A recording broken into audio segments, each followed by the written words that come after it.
Yo YouTube! Today I'm going to show you how I made this portrait using Holbein Acryla Gouache. This video is going to primarily focus on materials, process, and some general painting tips. It's a bit of a continuation of my previous videos, so make sure to check those out if you're unfamiliar with the concepts I'm discussing. I'll be using these 4 brushes for my portrait, and most brushes in the US are made in the same facility, so don't get too hung up on the brand. For shadows and large shapes, I'm going to use this 1/2 inch flat. It's a great versatile brush that can make wide or narrow marks, depending on how you hold it. My main brush for this portrait is going to be a 1/4 inch chisel.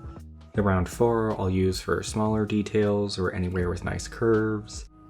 And I'll also use a round 2 primarily to clean up the edges of my portrait.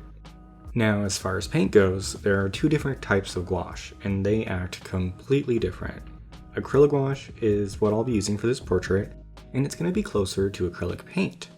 Designer's gouache is going to be closer to watercolor, as it'll reactivate after it's dry. Now for my background color, I'm going to be using the pale lime. It's just a fun, loud color, and it'll be a bit of a challenge from a color theory perspective. My main skin tone color is going to be a combination of burnt umber and carmine. Every variation in skin tone is going to start with this combination, and in this video, I'm not really going to be talking about the exact amounts of each paint that I'm using. I know it sucks to hear, but color is just too nuanced for that. It's not a science, it's a feeling. I hate it too. To desaturate my skin tone, I'm using a bit of pale lavender, and to warm and lighten my skin tone, I'll use pale pink and pale peach. Pink for the lips and warm areas, peach for the areas that aren't that red. I prefer to add these 2 instead of white, as it allows us more hue variation in the piece. Hue variation is key in rendering skin tone correctly. For the cool zones of the face, I'm going to be using the navy blue, and I'm also going to be using this as my black. Mustard is going to be a bit of a wild card. It's a really green yellow, and I'm going to use this to help bring in the green to match the background.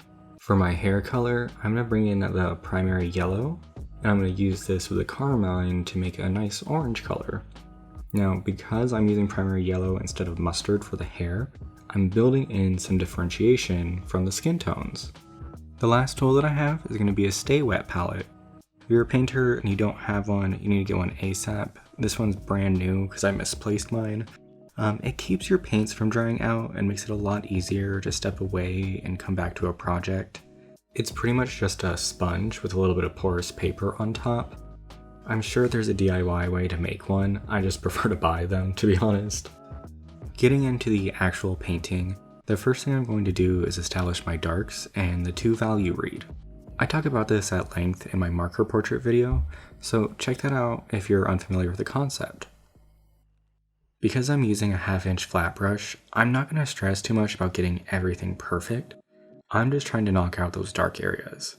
I'm using this combination of burnt umber and carmine as the base of the dark areas, as well as the hair.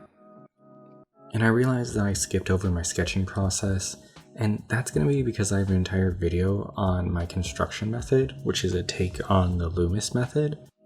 So if you want to learn about setting up your sketch, make sure to check out that video. Now, once I get my large shadow shapes established, I will transition to the round 4, and that's to get more of those minute details like the nose or under the eye. Areas where that flat brush just won't be able to correctly articulate it. Once I'm done with my shadow areas, I'll introduce a little bit of pale lavender into my skin tone and bring back the flat brush. It's just great for knocking out wide areas and can really speed up your process. From here, I'm just starting to add in more of those dark values, so it's going to be kind of the dark to the mid value range. I'm staying away from that true middle ground because I'm establishing the shadows and dark areas. As I work towards that kind of mid-tone area though, I'll incorporate the pale peach, and that'll help to lighten up my skin tone, but not make it so ghastly, which can happen if you just add straight white. I've been actually trying to avoid using white recently, as it just kind of overpowers everything, and I have a tendency to love a white background, so this keeps it a little bit more natural and gives me a little bit more hue variation. you're gonna hear me say that a lot, and the reason is like skin is not an even color. There's a lot of variance and nuance to representing skin tone realistically. Putting in these midtones, I'm not even worried about streaky color. That streaky color and that variance is actually going to help me build up variance as I add sequential layers. And while Acryla Gouache is very opaque, you can thin it out to make more transparent layers. Next, I'll start to focus on the color zones of the face, so I'm using that mustard for the forehead area, and that navy for the chin. That center band of the face is going to be a little bit more warm, so I'm just going to up the carmine a bit. Now gouache does this really fun thing where it dries a different color, so the color you mix on your palette isn't necessarily the color that you're going to end up with. As a general rule of thumb, dark colors dry lighter and light colors dry darker. This can be incredibly frustrating, especially if you're used to working digitally, where the color that you pick is the color that it is. If you're new to gouache, give yourself some kindness. It does take a little bit of trial and error to kind of figure out what's actually going to happen with it when it dries. Now, as I work on the warm zones of the face, I'm using more of that pale pink to kind of lighten up and warm up my skin tone. And at this point, the color zones of the face are pretty clearly established. If you're unfamiliar with the concept, make sure to check out the Color Zones series that I did. It really helps to add a lot of life and vitality to your portraiture work, as it kind of follows the natural law of people. So with my color zones established and some good variance, I'll start to go in and paint the lightest areas of the portrait.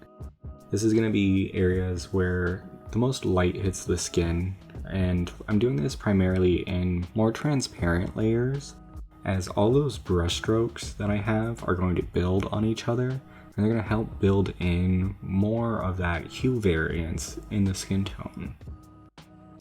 I do end up pulling in just a little bit of white, and I primarily use it because that pale pink and pale peach just weren't getting light enough for me.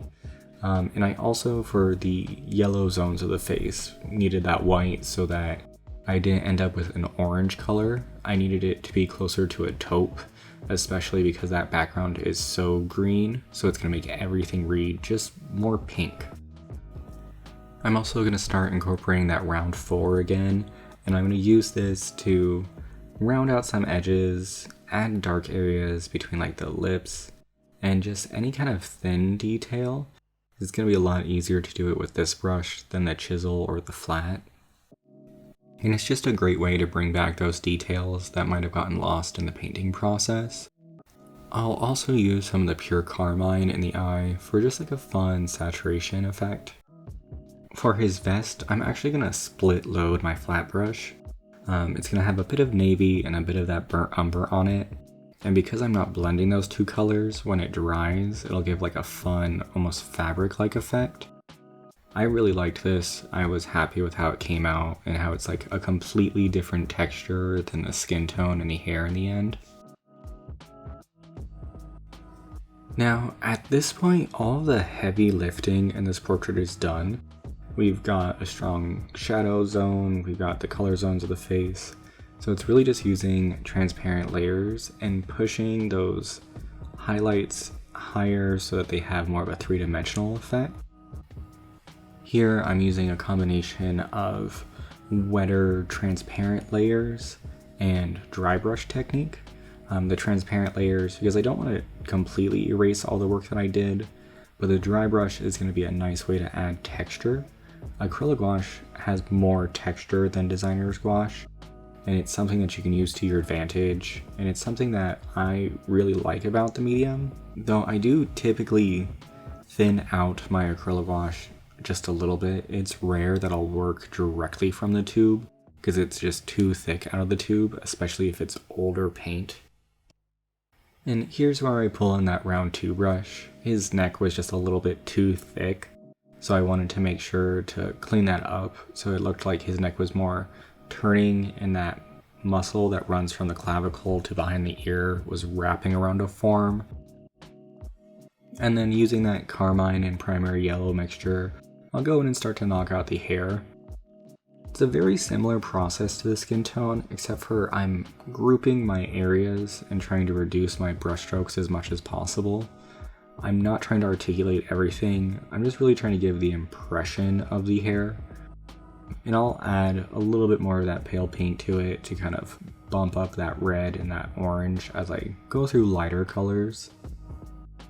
Now, with my hair established, I'll go in with a bit of that navy and a bit of that burnt umber and use my round 4 brush to paint the iris, the eyelashes, some of the darkest areas. It honestly probably would have been easier on myself if I had used the round 2, but didn't really think about that until it was too late. As a final touch, I'm going to go in with a true white and add a few highlights, using them very sparingly. If you'll notice, I didn't use white of the eyes either. That is primarily the pale pink color, and that's because white just doesn't really occur in the natural world. It is a very artificial thing that you can add to your canvas for emphasis, but it's not something I would use regularly. And with that, this portrait is complete. I hope you enjoyed the video and learning a bit about my process. If you did find something useful in this video, make sure to give me a like so I can know, and feel free to drop a comment or subscribe if you want to see any more of my content. Bye!